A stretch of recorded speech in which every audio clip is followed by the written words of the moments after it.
Buenos días, soy Viviana Ortiz y voy a hablar sobre el abordaje a la realidad educativa. Abordaje a la realidad educativa. La psicología educativa es una de las ramas de la psicología cuyo objeto de estudio son las formas en las que se produce el aprendizaje humano, donde el psicólogo escolar es una figura clave en ese desarrollo. En tal sentido, se hace necesario que las políticas educativas en Venezuela se orienten hacia el mejoramiento de la calidad e incremento de la cobertura y modernización del sistema educativo a través de la reforma de sus niveles y modalidades, incluyendo a un psicólogo escolar como una herramienta en la formación y orientación del ciudadano. El psicólogo tiene como objeto de estudio la intervención en el comportamiento y desarrollo de las capacidades educativas en las personas, en los grupos y en las instituciones. En los principios pedagógicos de la educación tenemos la individualización, la socialización, la autonomía, la actividad, la creatividad y la participación. En la individualización, aunque fisiológicamente somos iguales desde la misma estructura celular y los demás complejos órganos, en el plano psicológico las diferencias son más grandes, puesto que las conductas, las necesidades, los intereses, los sentimientos en los seres humanos varían y los hacen diferentes uno del otro. En la socialización, el hombre vive en comunidad, necesita a los otros tanto para su propia sobrevivencia y la del propio grupo para alcanzar el desarrollo pleno de todas sus capacidades.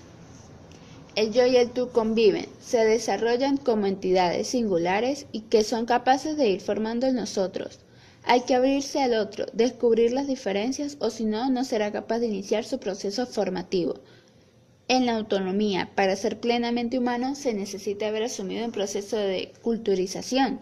Se precisa que el hombre tome decisiones libres de acuerdo con los objetivos que se ha propuesto. Todo hombre debe ser dueño de sí mismo, por lo que hay que enseñar a elegir, a decidir o a tener iniciativa. Estos deben ser los fines más importantes de la educación.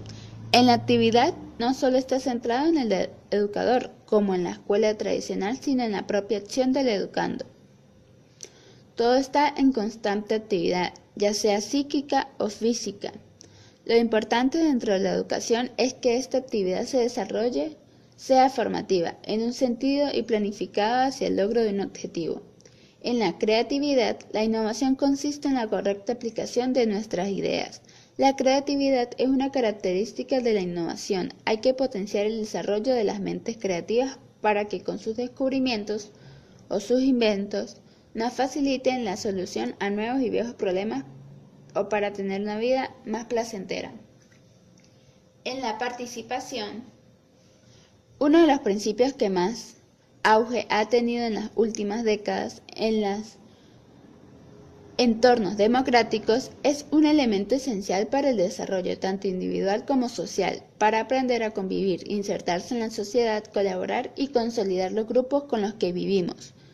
En los principios psicológicos de la educación tenemos el aprendizaje activo, las dos metas que plantea Piaget y los estadios. El aprendizaje activo, en lo que concierne a la educación, el principal logro de esta teoría del desarrollo intelectual es un reto para que se permita a los niños efectuar su propio aprendizaje. No se puede desarrollar la educación en un niño solo hablando con él. La buena pedagogía debe abarcar situaciones que presentadas al niño le den la oportunidad de que él mismo experimente.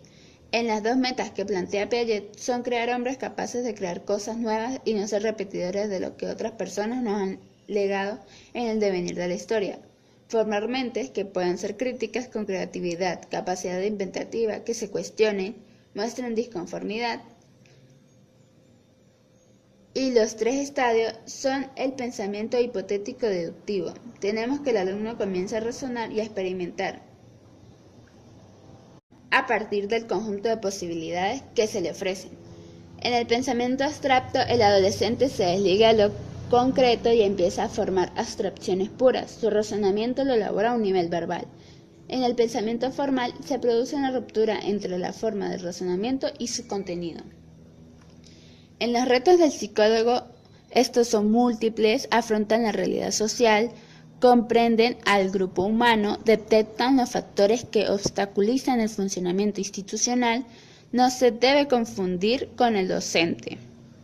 Y sus competencias tienen importancia desde la perspectiva individual y colectiva. Gracias por su atención.